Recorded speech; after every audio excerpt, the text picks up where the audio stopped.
আসসালামু আলাইকুম। আজকে বানাবো চিংড়ি বড়া। দিয়ে দিলাম কাঁচামরিচ আর পেঁয়াজ পেস্ট, তারপরে দিয়ে দিলাম রসুন পেস্ট, তারপরে ব্রেড ক্রামস, ধনিয়া পাতা কুচি, হলুদ মরিচের গুঁড়া সব কিছু দিয়ে ভালো মতো মিক্সড করে নিলাম। লবণ দিয়ে দিলাম, একটু জিরের গুঁড়া দিয়ে ভালো মতো হাতে মাখিয়ে মিক্সড করে নিলাম। এবার একটা ফ্রাই প্যান বসিয়ে দিলাম। ফ্রাই প্যান গরম হওয়ার পরে দিয়ে দিলাম সয়াবিন তেল,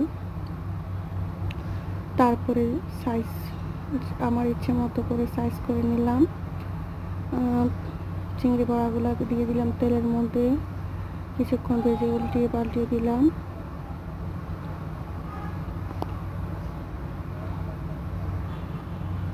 এই দেখুন চিংড়ি বড়ার কালারটা কেমন হয়ে আসছে, অনেকটা ব্রাউন কালার হয়ে আসছে।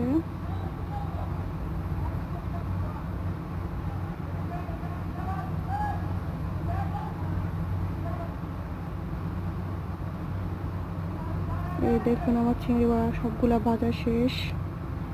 চিংড়ি বড়ার লাস্ট লুক দেখুন, ভীষণ ইয়াম্মি আর ক্রিস্পি হয়েছে।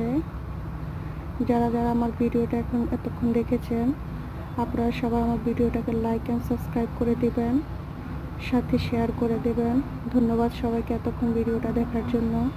সবাই সুস্থ থাকবেন, ভালো থাকবেন। ধন্যবাদ সবাইকে। আল্লাহ হাফেজ।